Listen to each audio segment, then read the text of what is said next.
evening. My name is Deb Andrews, and I welcome you to our candidate forum presented by the League of Women Voters of Winnebago County, with co-sponsors the League of Women Voters of Appleton Fox Cities Advocates for Public Education, Esther Fox Valley, and the Doty Island Development Council. We also thank the City of Neenah for the use of their space and their offer to record these forums.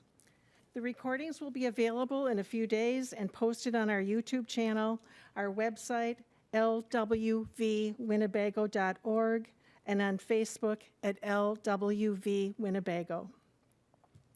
The League of Women Voters seeks to inform citizens about major public policy issues and about candidates seeking office. We never support nor oppose any political party or candidate.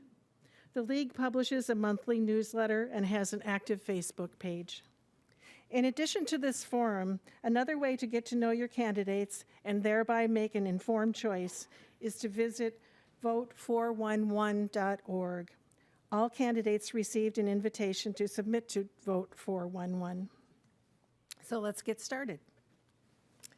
Those of you in the audience may submit questions on the sheets provided if you haven't already. Just wave them in the air and a League member will pick them up. Questions must be for all candidates and may not single out a candidate. Questions may be edited for brevity and clarity, and while we hope to cover as many as we can, we may not have enough time for all.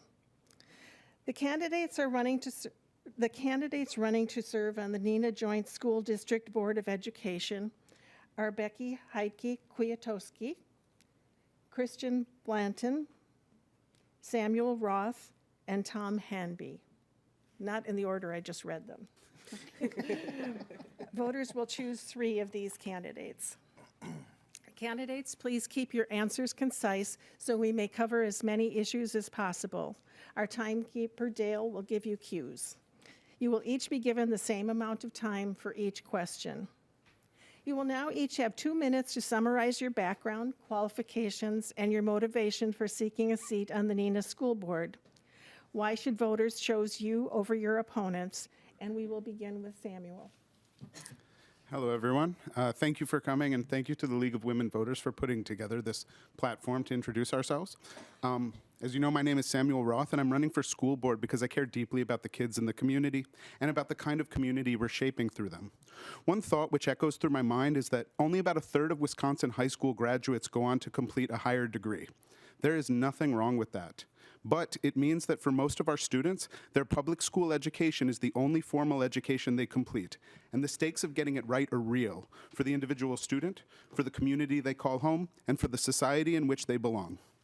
Voting for me, you'll get these core beliefs provided as a board member. First, students must feel safe physically, emotionally, and mentally. Education just isn't as effective when it's attempted in climates of fear, hunger, or distress.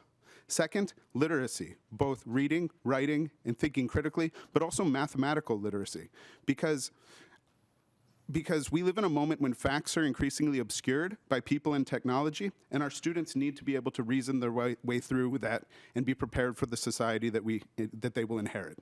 And fourth, civic character. Schools are one of the few places that bring together children for an entire community. That's a rare and valuable thing, and it's an opportunity to cultivate dignity, neighborliness, and the recognition that our individual success is entangled with the contributions of the people around us. Those ideals run into constraints at every board meeting, and one of those most pressing is financial. I see that financial challenge as 2 sides of the same coin. On one side, we must work within the constraints of the law and how to cut costs and optimize the process for delivering the services for our students, while also educating the public about what constraints are there. I'm an analytics professional and a father of 2 Neenah Joint School District students, and so I bring the technical skills, and the stakes are real to me to see that the Neenah Joint School District is successful in its attempts to provide academic excellence for our students. Thank you. Thank you. Christian, it's your turn. Sure. Thank you to the Women League of Voters for having me here and having everybody else here. My name is Christian Blanton. I am a mom to 5 kids in the district. They are at the middle school and at elementary level and at the daycare level. I basically was running for school board because I saw there could be partnership. So what I do right now, I messed that up, didn't I? And this is part of public speaking. So what I do currently, I have a history of basically public service. I do a consulting business, and also I currently work with, can we skip? I'm crashing. This is much easier if you ask me to talk directly about my children. What I am is a mom to 5 kids who cares deeply about their education and them having representation in this district, which was something I fought very hard for, and making sure that the dollars that follow my kids that have special education needs or other needs were being met, and making sure they weren't falling behind and making sure they weren't looked over. So that is why I decided to use my voice, and I also am deciding to use my voice for other kids that continue to get overlooked in this district. And I'm not talking about as far as color, I'm talking about as far as like the ability and financial status. Sometimes that is a thing that comes into play with a lot of our kids here, and that's me speaking directly from my heart, and like that's my whole honest truth. So thank y'all. Thank you. Becky? All right. Good evening, everyone. My name is Becky Heike-Kwiatkowski. I wanted to thank tonight's sponsors, and I'd also like to thank all of you in the audience tonight and those who are watching for the recording for your interest in public education, and more specifically, the Neenah Joint School District. I'm running for school board because I believe all children in the Neenah School District deserve an opportunity to thrive. I myself am a Neenah High School graduate, as my mom and my grandpa were before me, and my son will be a graduate in a few years. I most recently started studying the district when my son started school in 2015 as the first class to have an opportunity for 4K.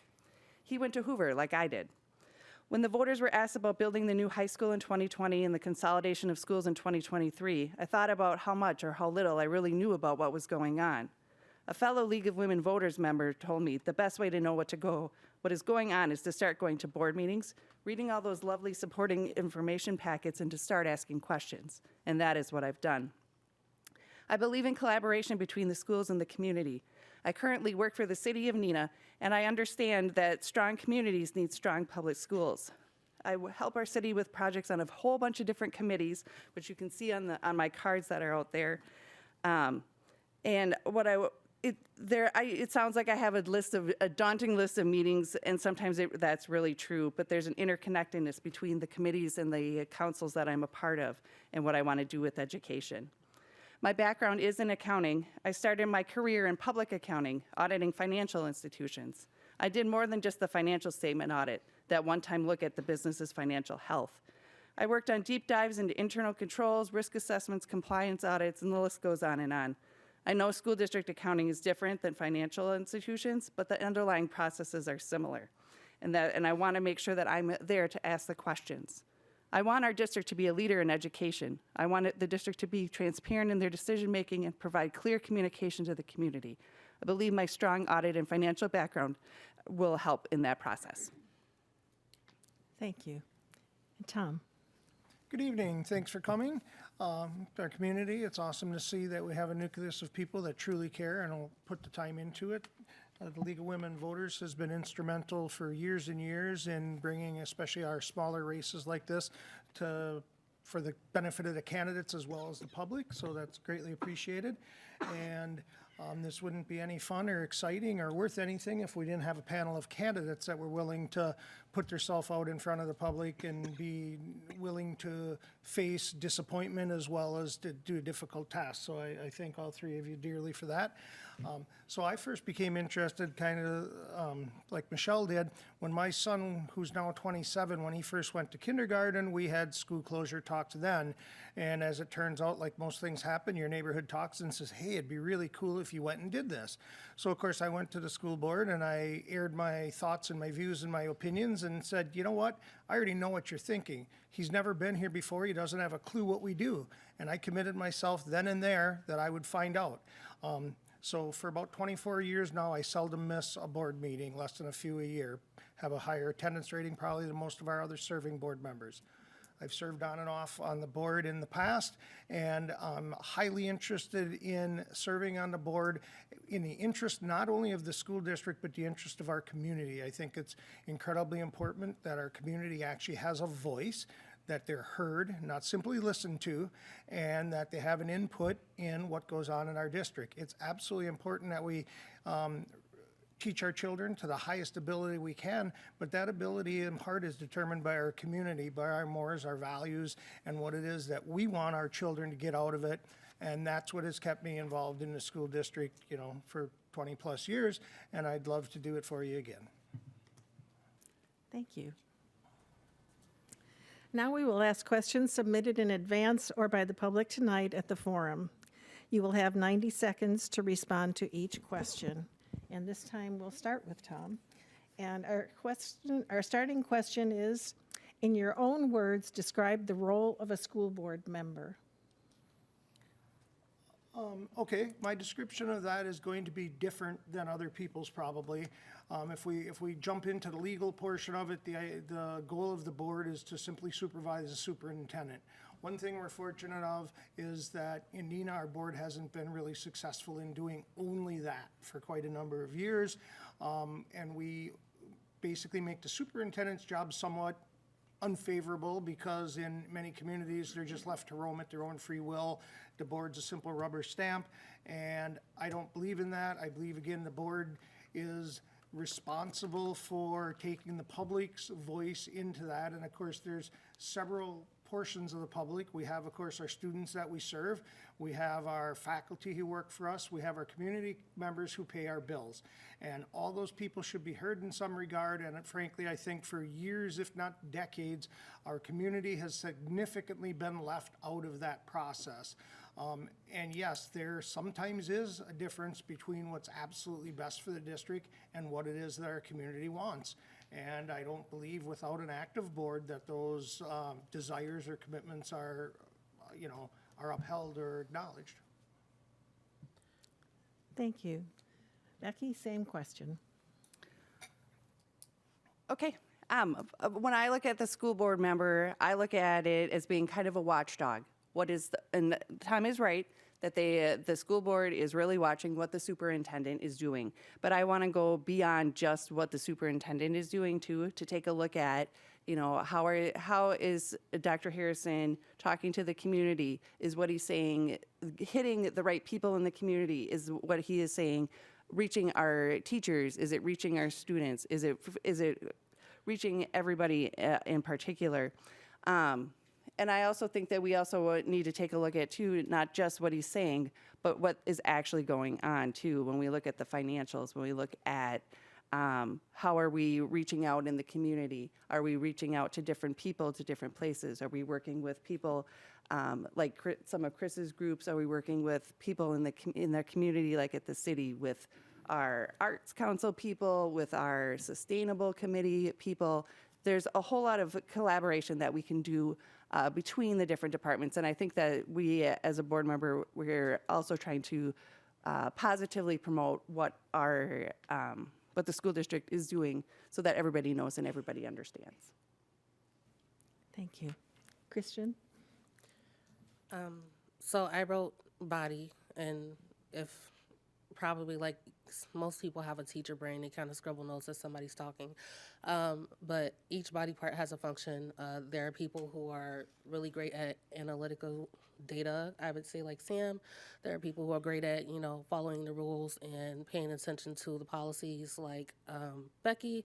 And I would consider myself like a heart person. So being able to connect with people one-to-one, the school board is kind of just like a body of many moving parts, and everybody has their strength in what they do, and you need many diverse people on the board to kind of help you function and not skip over parts where the public may need translation or clarity on certain things that are happening in our district and with our kids and our families.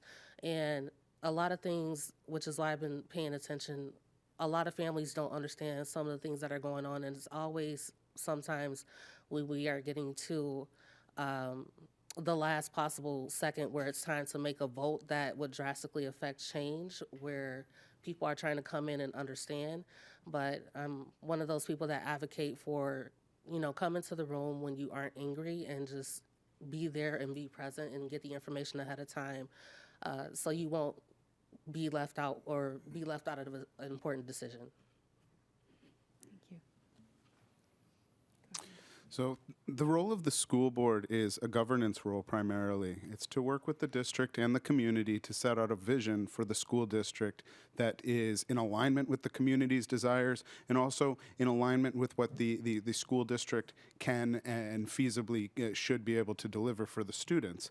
And to that end, creating policy and working with the district, working with the teachers, the principals, the administrators, as well as the community to create policies that are workable for all the different nuanced situations that happen in the school district. So in the school district, there's that, but then also with the public, I'm asking for you to vote for me. And with that comes trust, that you can come to me, you can come to any board member, and you can get clear information, communications about what the district is doing, what decisions are being on the docket, what challenges and constraints are influencing those decisions. As a board member, it's a two-way street. It's working in the district to create the policies and the vision, and working with the public to make sure that the constraints, challenges, and the nuances to fulfill that vision are clearly understood, supported, and give me a great adjective to finish that speech. Thank you.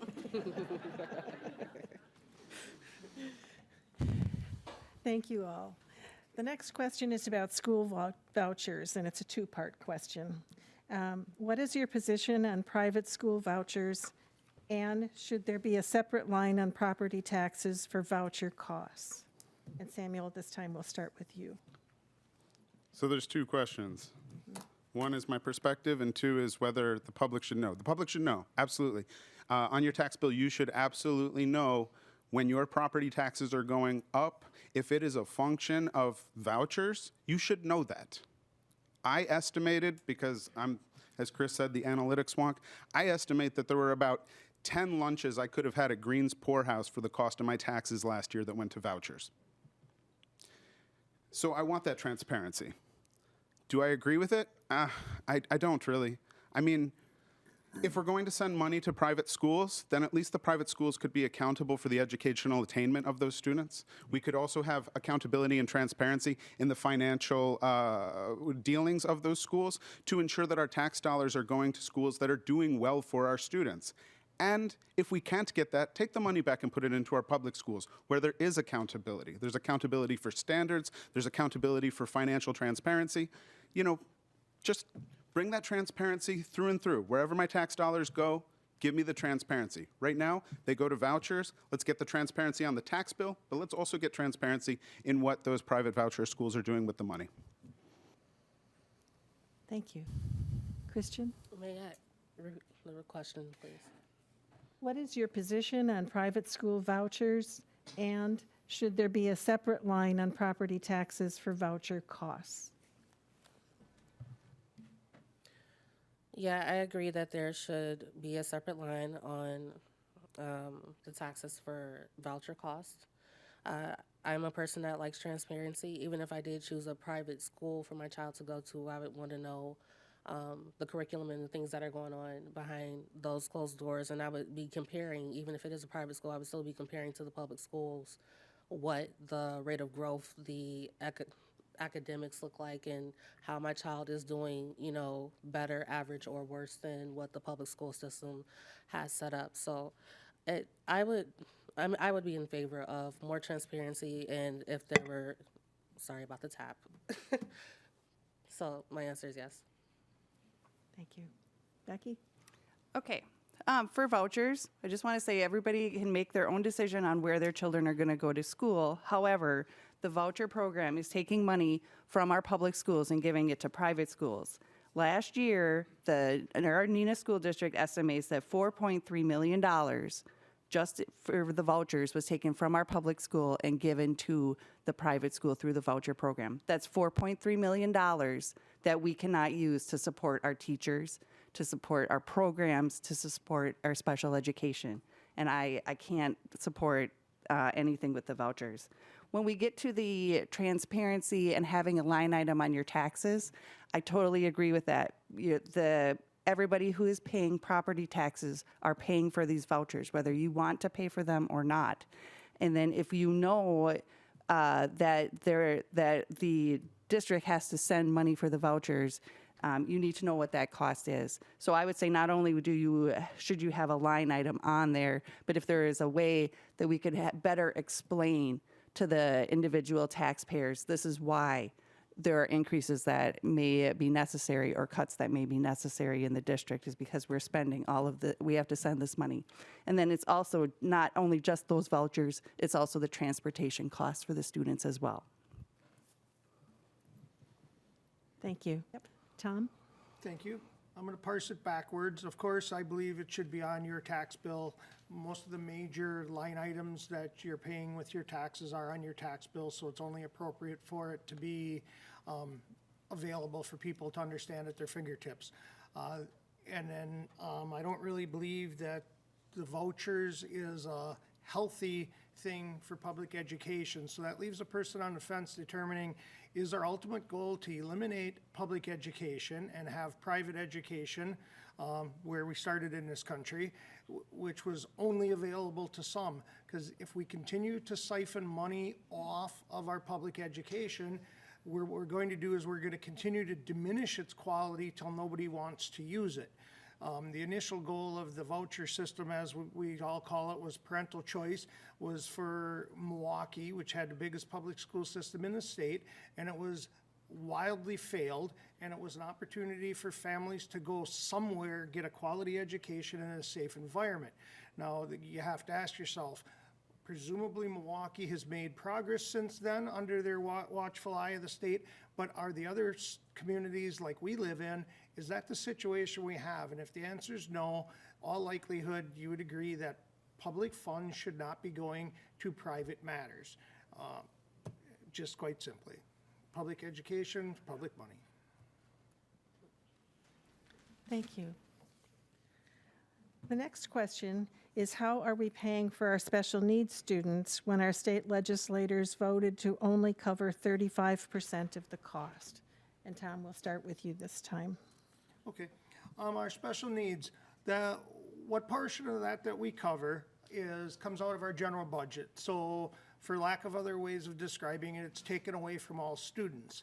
Of course, we were anticipating a greater revenue stream from the state this year based on rumors and hopes of what the biennial budget would look like. That didn't turn out to be the case. Many communities think they were promised 42%. It's like, no, that was a number that was floated. The problem is we ended up with about 35%.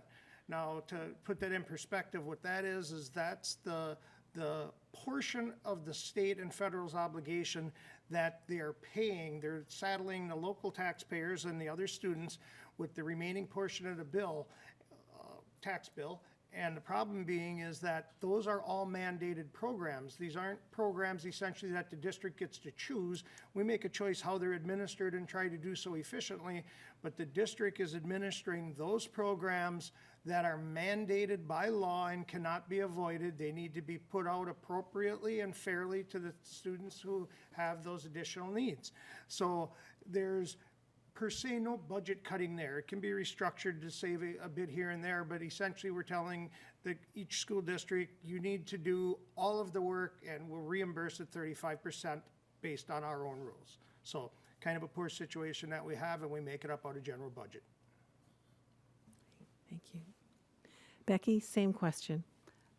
Everything that Tom said was correct about special education. The thing that I want to point out with that Neenah did was when the state budget came out and they had originally said, we'll reimburse at 42%, our CFO said, we don't think we're going to really get that. So they did when they did their budget, they budgeted at 39%, which would have been comparable to the prior year. So when we're talking about when Tom talks about the mandated programs and everything, our teachers are trying their hardest to make sure that the students that are in these programs are getting the needs that they have covered. And we have some students that the cost for some of them can be up to $100,000 just to educate some of these students. And it's really sad that, the state isn't helping us with that. And like Tom said, and the rest of us are going to have to pay for that, unfortunately, because the public school mandate it's for all students. Thank you. Christian?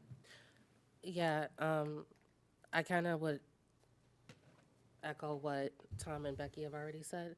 And me being a parent in a district that has children who need this funding specifically for their disabilities, I've been a parent that if I couldn't do anything else after talking to the principals, after asking the superintendent, are we able to hire more paraprofessionals and counselors? To the last thing everybody always says is write your Congress, and I've been a parent that's been doing that for the last 3 years to make sure we get more funding here for our kids and make sure it's fair and equitable when it is dispersed out, and making sure that we have qualified people that are in these positions to, help our kids along. So, yeah. Thank you. Samuel? I can't really add anything to what's been said there. I just want to paint the picture of what it is. The state says you must educate these students. We estimate a cost for the students. Becky mentioned that some of these students might cost $100,000 additional in support that is mandated by law to cover. The state says that we have to do it. The state doesn't meet us 50%, doesn't meet us 50-50. They say we'll meet you 42-58. So we work and we say, I don't know if you're going to do 42. We'll budget for 39. And you come in low. Tell me in what other transactional relationship you would accept that kind of behavior when somebody says they're not going to meet you 50-50, they're going to meet you 42-58, and they don't even meet that. So how are we funding them? We're running a deficit. I mean, that's why we're cutting special ed. That's why our administrators have put out things like no salary increase for administrators for this year, because they're trying to close the gap, and the gaps are caused by these things. Everybody should know about this, and then just ask yourself, in what transactional relationship would you accept it? Thank you. The next question has to do with AI. And the question is, what are your views on the role of AI as a teaching tool and the use for students? How do you appropriately use AI as a board member? And Samuel, you get to start with that one. So I liken AI for the future, for our humans and our children. It's like a tiger, that you want to mount this tiger and you want to ride this tiger because it's very powerful. It will move you really far into the future. Yet if you dismount this tiger, what's a tiger going to do? It's going to eat you. So you need to be able to rein this tiger in. For our education, we need to figure out how we can prepare our students to mount this tiger and ride it into the future, because it's here to stay. In terms of how it's used at school, there are some interesting things happening around the country. Things are being learned quickly and fast about AI. We need to have training. We need to have teachers talking. I read a recent interesting article about how AI was used to help students say, hear an idea, and then they would go to AI to debate it for 15 minutes, then close it up, and then come and discuss that with other students as a way to kind of synthesize and move their thinking forward. But AI has to be done carefully, because if you allow AI to do the hard thinking for you, that AI is the tiger that you are not mounted on, and you will be eaten by it. So we need to figure out how to get AI to enhance our students' thinking and not allow AI to be the thinker for our students. Thank you. Christian, same question. Yeah, I recently took a grant writing class, and it was actually encouraged for us to use AI to help us look for more grants in a much faster way. So that's at the collegiate level. AI, as far as if I think about my middle schooler using AI, I wouldn't want my middle schooler using it unless he was trying to fact check or, basically help him brainstorm and write out a conversation versus what we used to do in grammar school, which is make the charts, make the boxes, make them connect. So part of me wants the kids to strengthen their muscle, to do the work on their own, to go and do research. Unfortunately, we don't have dictionaries anymore to go look things up. And then the other part is when we do have to use AI for kids in their projects and things like that, to find ways to not penalize them, but being smart about how we're going to develop policy around AI and what's too much and what's too little. I think that needs to be looked at. Thank you. Becky? AI, honestly, it scares me, to be perfectly honest. My son is in high school, and as I was filling out my, the endless board questionnaires and things that you get, I thought about, I ask my son not to use AI when he does his assignments. How could I, as a board member, do that when I answered my own? I think that we have a responsibility to teach our kids what's out there. There's pros, there's cons, there's things that it can help us do if we need to gather data. But I don't think it's something that we should be using on a daily basis. I get responses from teachers when I have questions about what's going on, and I enjoy the ones that come through from the teachers where it's like a one sentence where I can tell that I'm actually talking to a human being, as opposed to the ones that when they send me like 3 paragraphs and it starts out with, "I hope this email finds you well," and I wonder, did that come straight from ChatGPT or not? Because I really want to be able to connect with the teachers, with the administrators, or whoever I'm talking with. And I think as AI is going to change a lot faster than we can even set anything at the board level with. We need to be aware that it's there. We want to be trying to keep up with it, and we want to use the people who are in the district who are looking at this AI to be able to help us understand better. Thank you. Tom? AI, artificial intelligence. Well, I believe the long belief of communities as a whole that have had school systems and educational systems, whether they took place in a log cabin or in a tent or underneath the stars, has been a human interaction, not artificial.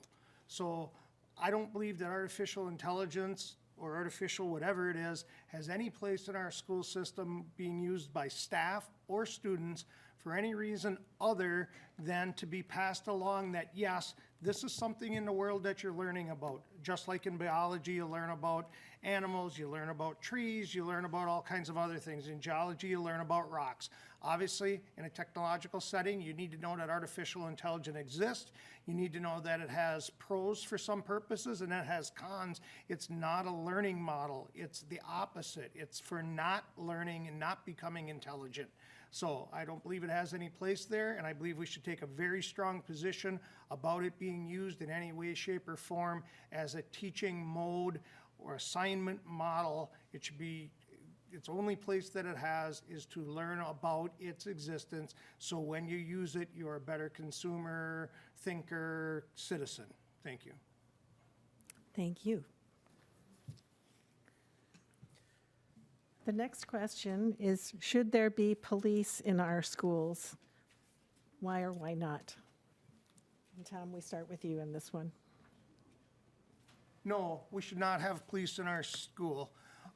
Many discussions over the course of time while I was on the board and in the board chambers during things. Many of our administrators feel they would be better served by someone who is per se a dean of students, somebody that's completely under their control. The problem we have when we have police officers in our buildings is ultimately we end up turning school issues into police matters. There's no place for that. Yes, in an occasional wild chance, it's like fantastic that a law enforcement officer was there. But as a rule, what happens is because we have them, we lean on them, we use it as a way to shriek our own duties within our buildings, and it doesn't provide a positive benefit for students. It's difficult to go and locate a place where you can find a record that says, yes, we've seriously fostered relationship with police and made a greater community because our students were exposed to them. 2 students in a building, or two police officers who are there intermittently in a building with 2,000 kids. Let's face it, that wouldn't be okay for English or math. It isn't doing anything for that particular portion of our community. Again, the school district needs to make policies that work, serve our students, keep them safe, and then they need to administer them appropriately. Thank you. Becky? I think a lot of the question may have come based on what happened last week at our middle school. I'll admit it was scary hearing what was going on. I listened to, I read the Facebook posts that were out there. I saw the news articles. I watched the press conference that Dr. Harrison and Police Chief Olson had. And the takeaway for me was that we need to think about how our own, as parents and as community members, how our own actions and reactions affect the others. It was what we're talking about truthful. Is it helpful? Is it necessary? Is it kind? Our kids will see our reactions and tend to repeat those. And we want to make sure that we're, having a positive influence on their life. We do have police liaison officers at our school. And there are some of them that do a really great job of connecting with some of the kids where they're looking at, like, the police are somebody who I can talk to. They have that as an avenue for them. And I think that's an important role. And I want to make sure that, we're not, and bad mouthing isn't the word I want to use, but we're not saying anything negative about our police officers too, because they have a very hard job as well. Thank you. Christian? Originally, I'm from Chicago, so if you hear me say grammar school, I really mean elementary school. That's Chicago rhetoric. I grew up in a place where we had security metal detectors going through the door, and we had a belt scanner going through the door in high school, and at some grammar schools, there were those precautions in place. We had security officers that many of them were friendly and things like that. I've been in Neenah for 9 years, and culturally, things are a little bit different, drastically different than Chicago, obviously. And I'm very, I don't like police presence, and I wouldn't like it at our schools. I would like children to be more aware of, the consequences of their action in bullying. So to see an assembly happen that could kind of address those things would be more beneficial than, having an extreme be, okay, we want to arrest this student for some words that they didn't understand that they don't mean. I am a person that definitely wants to avoid what in Chicago is very known as a school to prison pipeline, and having too much police presence in the schools will do that. So I would not want police presence any more than what it is at the school already. Thank you. Yeah, police in the schools. I mean, I'm not a fan of it. I think that generally when you see the police, I think everybody in this room slows down a little bit when they drive and they see the police. The police, they have authority. They have a certain authority bestowed upon them to use violence if necessary to arrest or detain people. And it's, one that we trust our police officers to do with integrity. If they are in our schools all the time, all that does is a show of power that, they have that, and the students are being pressed right up against the glass to that power. Education is a place where people should feel safe. It's a place where they should feel comfortable, and they should be free to experiment with their ideas and learn, create some vulnerability, make some mistakes. And the teachers, the administrators, they're there to enforce the policies. And, if things get out of hand, just like if they got out of hand in your home, then you would call the police to your home. The schools are not the place for the police to be, but a good working relationship with police that have a high level integrity, like the ones that police Neenah, should have a good connection with the school, so that when their services are needed, they're there, just as they were with the middle school situation last week. That I'm very proud of our middle school for responding quickly, proud of our police for responding quickly, and keeping our students safe. Thank you. Thank you. And possibly a related question is, what should we do about truancy? And Scott, we start with you this time.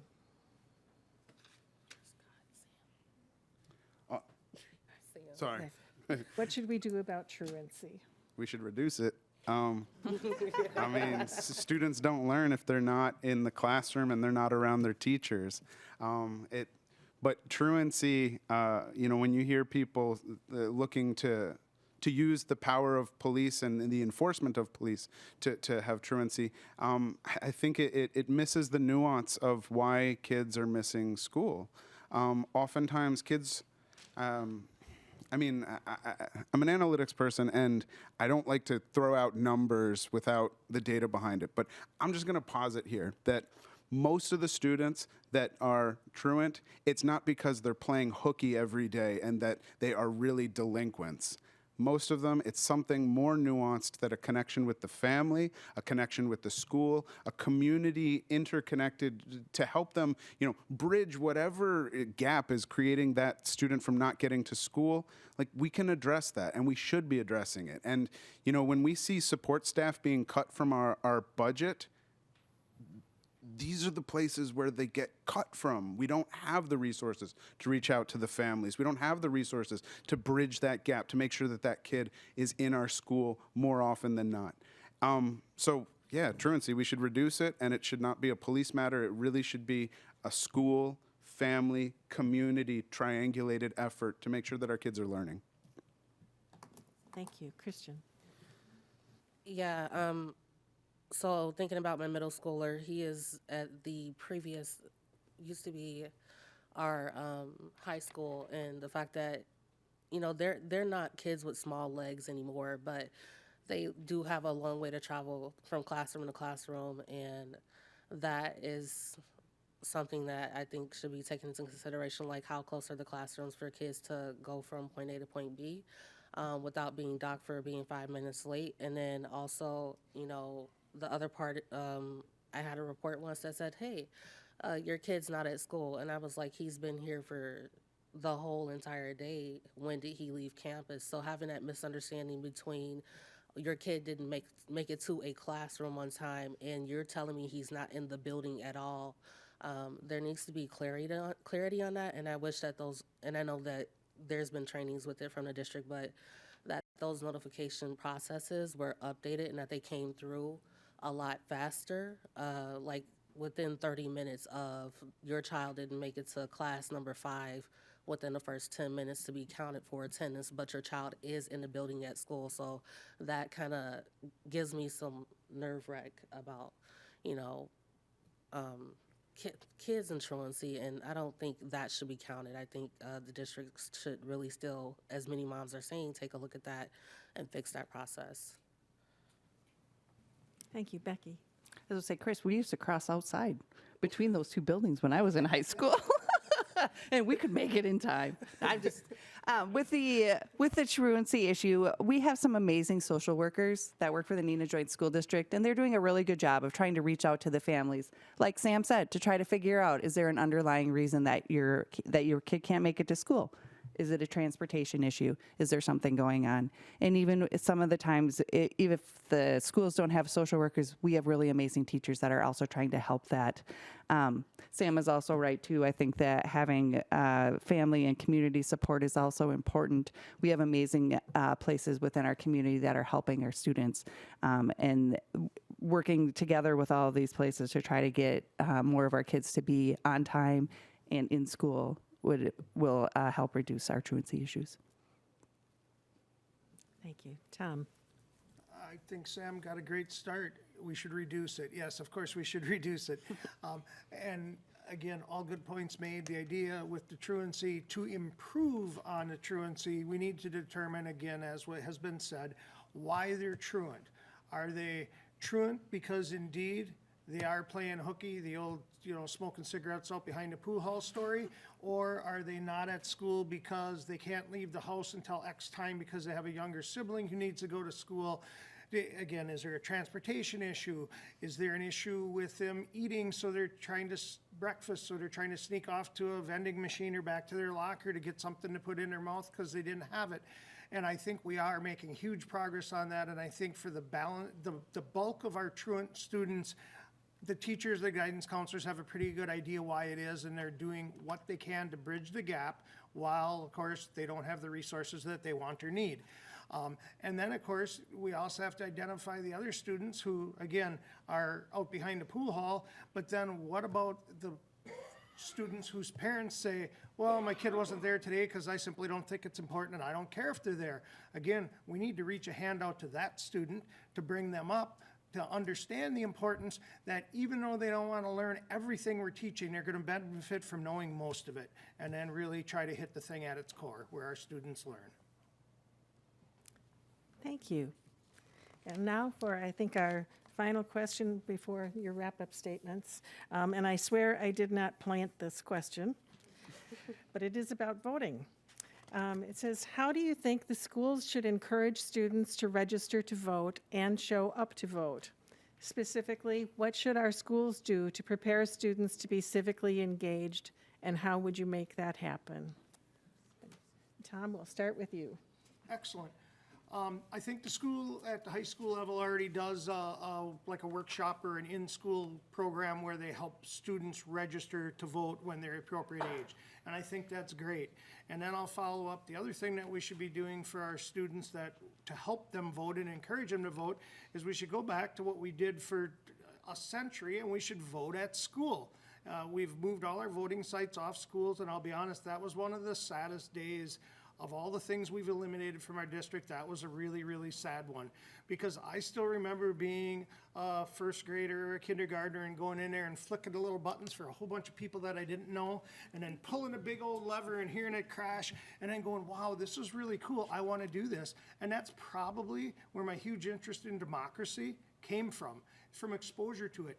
My granddaughter, who lives with us, she thinks it's awesome because in the morning she usually gets to vote with me, and she can color in the boxes, and occasionally she even gets to vote possibly for me, and then she gets to vote in the afternoon with my wife. So she's doing a huge civic duty because she's voting twice.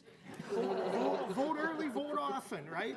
So the problem is we no longer have that exposure. Yet a part of the problem in education is a lot of things we talk about, but we simply don't do anymore. I would love to have voting back in the buildings. It's not the safety hazard that we made it out to be. Our students learn an awful lot hands-on.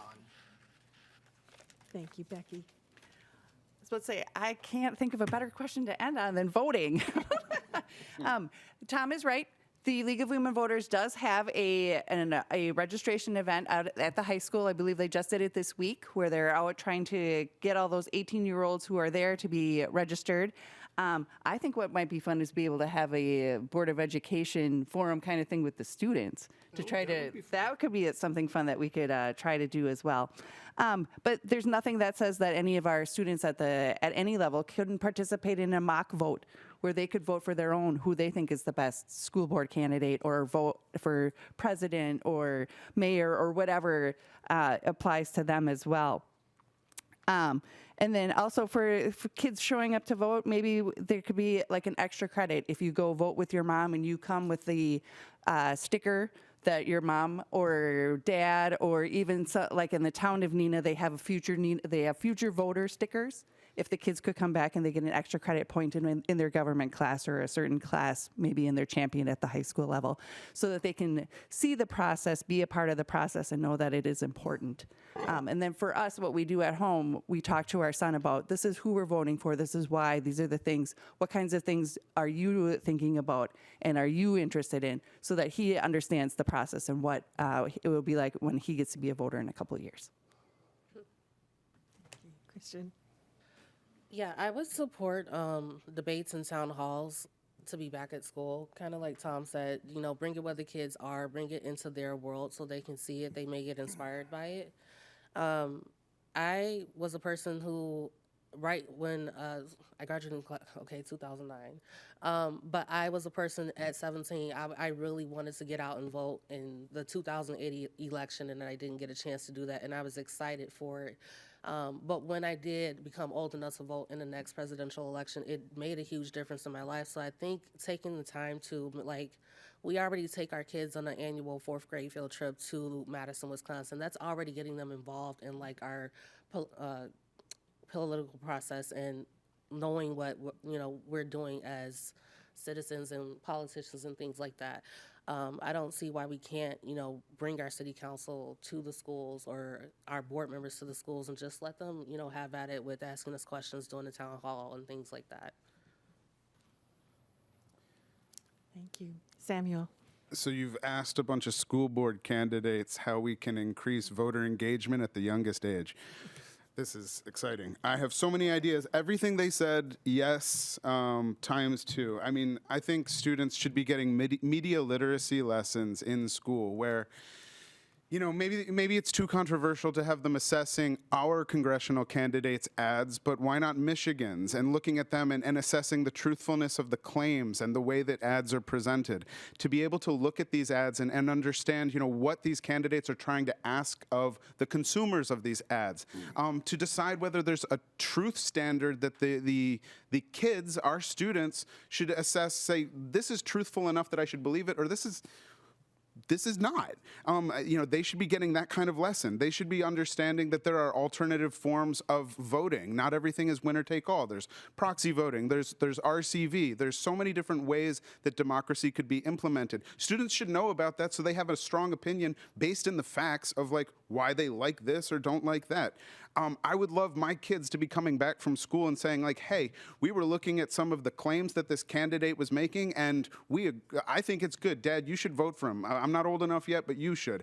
I mean, yes. Like our students should really be civically engaged. They should recognize that their voice matters. And I think that we're living in a time where this is more important, more urgent, and more pressing than at least any other time in my 41 years on this earth. Thank you all. And now you have 1 minute each to, for any additional statement you wish to make. And Samuel, you get to go first again. Well, I wrote a speech for 3 minutes. Not going to get through it all. So I'm just going to get to the one point that I wanted to make. Today's my daughter's birthday. And I'll be honest, I would have rather been with her eating some birthday cake than trying to present myself as a candidate. Instead, I'm here and I'm asking you for your vote. And I think that that says something about why I'm running. Because I believe that the best gift that I can give my daughters and the children of the future, the adults of the future, is a better and safer and more just world than the one that I've inherited. And I think that education is the path to that. And so, vote for me as a school board candidate. My heart is in the right place. I care about our students. I care about our community. I have the skill sets to make sense of the noise, and I have the passion to see it through. Thank you. Thank you. Christian. It's not how you start, it's how you finish. My name is Chris. I'm a mom to 5 kids in this district. I show up for my kids. I come when the teacher calls. I hold my kids accountable. I also hold the teachers accountable. I've been to a lot of school board meetings since the closing of Hoover Elementary. We've had to pivot with the decisions that I felt like at the time the district made for us, not with us. And I'm here to kind of represent that, you know, small bundle of unspoken parents who are feeling like I keep getting left out of the decisions or my voice is not being heard. So I don't take no for an answer. I knock down the doors that are necessary and I go and ask the questions that are necessary. I'm a parent that's gonna get a yes for you and your kid, and if I can't get a yes for you and your kid and your family, I'm gonna get a why. And at the end of the day, I think that matters, that we are all asking, you know, why is this and why can't it be better? Nothing has been terrible, and we can only go up from there. So thank you guys, and please vote. Okay. Thank you. Becky? Tonight, we've only touched on the briefest of topics that cover our Neenah Joint School District. I know going into this assignment that there will be difficult decisions that will need to be made regarding school funding, especially if we get very little help from the state. It reminds me of a saying about fear from Zig Ziglar, specifically that it can stand for forget everything and run, or face everything and rise. The district needs individuals who can look at our budget with a critical eye and be mindful of what our students, and just as importantly, what our teachers need. Neenah has a mantra of Neenah for all, and I want to make sure that we can deliver on this promise. I humbly and respectfully ask for your vote on April 7th, or earlier if you're voting absentee or early voting for the Neenah Joint School Board. Thank you. Tom? So tonight's about education. It's not about a bunch of foolish candidates. It's about our students. It's about the future of our thing. So what I want to do is I want to use some of my time to highlight. You probably are all people here. You all care. You give a crap. That's why you're here. Please visit the site about public education because this is truly a nonpartisan group representing all of the Fox Valley and therefore a good portion of the state. Find out what's really going on in public education so you can be as informed as citizens as you are voters. And I thank you. I just want to tell you that obviously I've got 20-some years into this. I don't give up. I'm reasonably good at it when I'm a board member. I want to hear from you. Again, a very short segment for us tonight. Please feel free to call me at home. I'd love to talk to you on the phone for hours and hours and hours about our school system because that is one of my favorite things to do. With 20 years of breadth of knowledge, I have a pretty good idea how it all runs. I even understand why some of the foolish stuff makes sense. And I do like to fool around and enjoy myself. So to add to the question, why would we vote? Let's just use AI.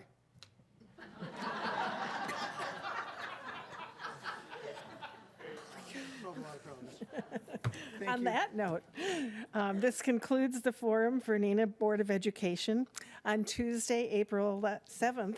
Provided you lived in the Neenah Public School District, you may vote for 3 of these candidates. You may also vote early. Contact your local clerk for more information. After a short break, we will resume with a forum with candidates for mayor of Neenah. But thank you for all the candidates for giving me your time.